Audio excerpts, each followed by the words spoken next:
करेंगे। मुख्यमंत्री अशोक गहलोत इस समय जो है सीधे जो है यहाँ पर आप देख सकते हैं कि यहाँ पर एसएमएस स्टेडियम पर है और हम कोशिश करेंगे कि पीसीसी के चुनाव पर भी उनसे बात हो सके, ग्रामीण खेलों को लेकर भी बात हो सके। थोड़ा सा नीचे तो करो। ग्रामीण ओलंपिक के बाद राजीव गांधी ग्रामीण ओलंपिक खेलों का आयोजन जो आज स्तर तक पहुंचा है, इसके लिए प्रदेशवासियों को बगैर उनके सहयोग के संभव नहीं था। हर गांव के अंदर एक साथ में प्रोग्राम बना, 30 लाख प्लेयर, 30 लाख 10 लाख महिला, 2,60,000 टीमें बनी हैं। आप सोच सकते हैं कितने बड़े रूप में आयोजन हो रहा है। फिर ब्लॉक स्तर पर प्रोग्राम हुए हैं, फिर डिस्ट्रिक्ट पे हुए हैं और मुझे सौभाग्य मिला सब ले जाने का। आज स्टेट लेवल पे आप देख रहे हो कितना उत्साह बच्चों का। तो एक नई सोच के साथ में ये काम शुरू हुआ है कि क्यों नहीं हम लोग हमारे राजस्थान के बच्चे भी आज तक नेशनल इंटरनेशनल स्टेज पे जाए। और मैं उम्मीद करता हूँ कि जब एक माहौल बनता है तो प्रतिभाओं को एक कॉन्फिडेंस पैदा होता है और उसी से वो आगे आते हैं और उनको फिर तराशने का हम लोग करेंगे। कोई कमी नहीं आने देंगे। खेल स्टेडियम में हर ब्लॉक में बन रहे, हमारे ध्यानचंद के नाम से बन रहे हैं और पूरी तैयारी के साथ में हमने काम शुरू कर रखा है। इनको अच्छे कोचेज मिलेंगे। पहले आपको याद है कि स्टेट लेवल का वो स्पोर्ट्स मीट हुई थी, यहाँ पर स्पोर्ट्स गेम हुए थे, वो बहुत शानदार हुए थे। फिर हमने जो इनको आरक्षण दिया नौकरियों के अंदर, प्राइस 3 करोड़ 2 करोड़ 1 करोड़ कर दी है। 229 लोगों को तो नौकरी मिल गई, आउट ऑफ टर्न मिल गई है। इनको पेंशन देने का हमने तय किया है 40 साल के बाद में अवार्ड ही उनको। सारे जो कदम उठाने चाहिए हमने उठाए हैं। इसके कारण आने वाले वक्त में उम्मीद करता हूँ राजस्थान में खिलाड़ी नाम रोशन करेंगे, अपने परिवार का, अपने गांव का, अपने प्रदेश का। इस आयोजन में सफलता मिली है। पहली ओलंपिक भी आप शुरू करने जा रहे हैं जनवरी से, जैसी घोषणा करी है, उसके बाद फिर साझा रूप से होगा। किस प्रकार की सफलता की उम्मीद करें? सफलता ये है कि टैलेंट हंट हो चुका है, प्रतिभा की खोज हो, उसके बाद में तरह से काम हम लोग करें तो मैं समझता हूँ माहौल अच्छा बनेगा। सर क्या कोचिज जो आपने कहा 1000 कोचिज अभी तो वो दिए जा सकते? अभी बजट आने तो बजट को युवाओं को, छात्रों को और खिलाड़ियों को समर्पित कर रहे हैं। समझो आप लोग जो चुनाव आएंगे, सुझाव जो देंगी प्रदेश की जनता, उसके आधार पर हम लोग कई फैसले करेंगे। 3-4 महीने का इंतजार कीजिए, सब कुछ ठीक है। एक बड़ी बात आपने कही कि आप युवाओं को आप टेबलेट भी देने जा रहे हैं, क्योंकि 2-3 साल 1 लाख के लगभग टेबलेट देंगे। पिछली बार आपको याद होगा 2012-13 के नाम ने 1,16,000 छात्रों को हमने लैपटॉप दिए थे उस वक्त। फिर सरकार बदल गई, वो स्कीम खत्म कर दी।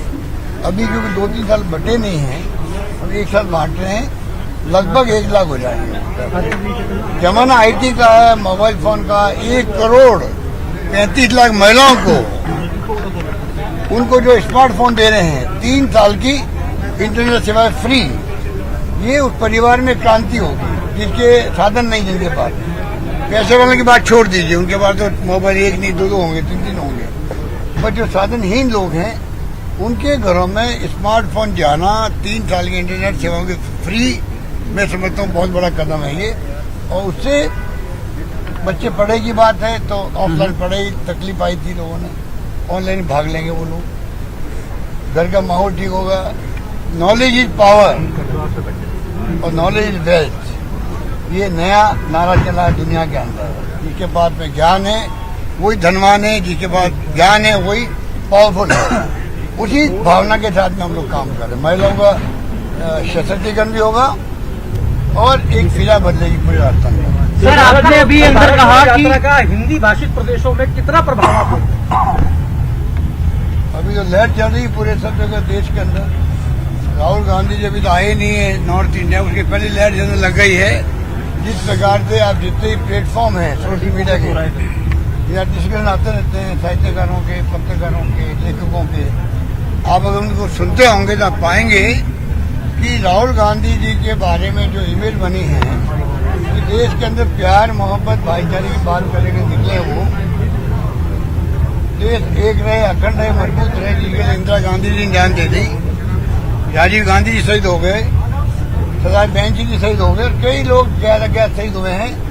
आप बताइए कि आज राहुल गांधी की यात्रा से एक नई फिजा बनी देश के अंदर, सब आपस में जाति धर्म वर्ग से ऊपर उठ करके राजनीति करो और देश की सेवा करो।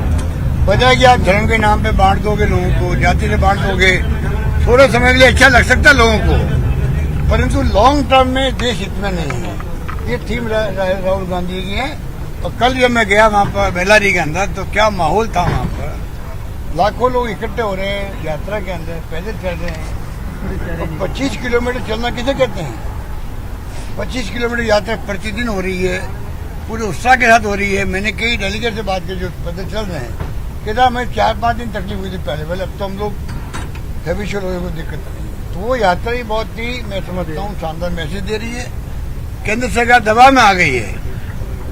आज मोहन भागवत जो है वो राहुल गांधी की जो थीम है उस पर बोलने लग गए हैं। उनके मिस्टर हॉर्स वाले जो है उनके नंबर 2 वो बोलने लग गए हैं। तो जो इश्यू राहुल गांधी ने उठाए हैं उन इश्यूज को लेके आज आरएसएस के लोग भी, बीजेपी के लोग भी बोलना पड़ रहा है, क्योंकि देश वरना उनको माफ नहीं करेगा। तो उससे बड़ी विजय राहुल गांधी की क्या होगी कि जो व्यक्ति निकल पड़ा है, कारवां निकल पड़ा है, वही थीम आरएसएस की होने लग गई है कि वो जनता से कटना नहीं चाहते हैं, बीजेपी नेताओं की हो गई है।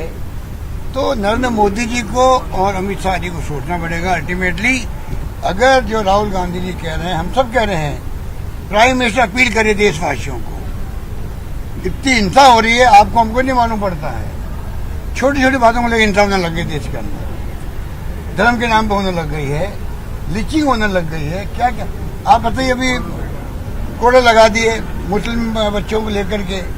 ये देश में ये क्या हो रहा है? कानून हाथ में लोगे तो कानून राज ही नहीं रहेगा, तो किसी के कोड़े लग सकते। फिर तो कोई धर्म की बाध्यता नहीं रहेगी, कोई धर्म की नहीं रहेगी, जाति की नहीं रहेगी। ये कोई मामूली बात नहीं है और पूरा मीडिया उठा ही नहीं रहा है। खेड़ा के अंदर जो घटना हुई है वो घटना मामूली नहीं थी, उसको दबा दिया गया। हमने कार्रवाई की, उदयपुर के अंदर घटना हुई, बहुत भयंकर घटना थी वो, इमीडिएट अरेस्ट हमने किया है, कार्रवाई करी हम लोगों ने। तो आज कानून का राज स्थापित होना ही देश चलेगा, वरना देश कमजोर होगा और मैं समझता हूँ पता नहीं किस दिशा में जाएगा। प्राइम मिनिस्टर को क्या तकलीफ हो रही है नरेंद्र मोदी जी को अपील करने में कि सब लोग प्रेम से भाईचारे रहो, आप लोग हिंसा में बर्दाश्त नहीं करूंगा। तो राहुल गांधी की यात्रा मैं समझता हूँ कि जिस प्रकार चल रही है वो एक संदेश दे चुकी हो। सर, राष्ट्रीय अध्यक्ष के लिए कल वोटिंग है, कल राष्ट्रीय अध्यक्ष पद के लिए वोटिंग है। कल वोटिंग है, लंबे वक्त के बाद चुनाव हो रहे हैं, 22 साल हो गए, कल वोटिंग हो रही है, किस तरह देखते हैं? हम लोग सब भाग लेंगे। डेलीगेट में उत्साह है, बहुत भयंकर डेलीगेट में उत्साह है और सब लोग कल आएंगे, भाग लेंगे सब में। और मैं समझता हूँ कि क्योंकि मैं उनके प्रस्ताव बना था खड़गे साहब का, तो कुछ लोगों ने कॉन्ट्रोवर्सी पैदा करी साहब की आपने कैंपेन किया। कैंपेन करना तो होता है, मैं हर राज्य में जाता बात करता, वो तो मैंने किया नहीं। मैं जिसका मैं प्रस्ताव बना हूँ, क्या मैं उनके लिए अपील नहीं कर सकता? फिर प्रस्ताव बनने के मायने क्या हो? तो ये तो प्रस्ताव के रूप में मैंने जो कुछ किया उसके रूप में किया, इसलिए मैंने कोई उल्लंघन नहीं किया जो चुनाव प्रक्रिया का। तो कुछ लोगों ने उसको तुल देने का प्रयास किया। कल चुनाव अच्छे होंगे, 19 को परिणाम आएंगे, वो भी अच्छे होंगे, परिणाम भी अच्छे होंगे और मैं समझता हूँ कि एक नई शुरुआत होगी। और कितना बड़ा त्याग किया सोनिया गांधी जी ने, राहुल गांधी जी ने। राहुल गांधी ने कहा मेरे परिवार का कोई व्यक्ति नहीं बनेगा अध्यक्ष, ये कहने की हिम्मत चाहिए। अगर त्याग किसी ने किया है तो सोनिया गांधी प्रधानमंत्री नहीं बनी और डॉक्टर मनमोहन सिंह को प्रधानमंत्री बनाया। गांव में सरपंच का पद कोई नहीं छोड़ता है, ह्यूमन साइकोलॉजी होती है। प्रधानमंत्री पद छोड़ दिया, राहुल गांधी जी ने अध्यक्ष पद छोड़ दिया नैतिक जिम्मेदारी लेते हुए।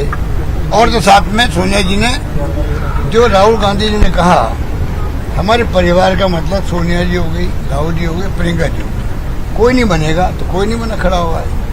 इससे बड़ी भावना क्या हो सकती है? अब पूरे मुल्क में उसके बावजूद भी अगर कांग्रेस जनों में विश्वास सोनिया गांधी के प्रति है, राहुल गांधी के प्रति है, प्रियंका जी के प्रति है, उसमें नरेंद्र मोदी जी को, अमित शाह को तकलीफ क्यों होती है?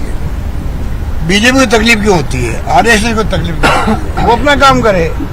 राहुल गांधी जी ने तो कहा था एक बार बड़ौदा के अंदर कि किसी ने कह दिया इनको सबको खत्म होना चाहिए, तो उनका नहीं खत्म नहीं होगी। ये अपनी विचारधारा की लड़ाई है, आरएसएस अपना काम करेगी, उनको करने दीजिए, हम अपना काम करेंगे। ये सोच राहुल गांधी की है। मैं समझता हूँ कि देश में जो हालात हैं वो अच्छे नहीं हैं। समय रहते हुए युवाओं को भी समझना पड़ेगा, कल उनके ऊपर भार आएगा देश का। और मैं समझता हूँ कि अभी जो हालात है तनाव के हैं, हिंसा के हैं, वो समाप्त होने चाहिए। आपस में हम लोग रहे, अपनी अपनी विचारधारा को लेकर राजनीति करें और हम लोग अपना कर्तव्य पूरा करें देश के प्रति। ये मेरा मानना है। सर, अर्जुन मेघवाल ने कहा है कि भारत जोड़ो की जगह कांग्रेस जोड़ो होना चाहिए। क्या ये भी उनकी फ्रस्ट्रेशन का पार्ट कहना चाह रहे हैं आप? जो सब उसमें आ जाता बाबू, सब उसमें आ जाता है। उनको को अपने खुद के घर संभाले। अब ये बीजेपी के अंदर भी जो है कई गुंडे पैदा हो रहे हैं दिल्ली अंदर ही अंदर। हमारे पास रिपोर्ट है, मेरे पास रिपोर्ट है कि बीजेपी के अंदर कई गुंडे पैदा होने लग गए, उनकी वो बोलने हिम्मत नहीं कर रहे हैं।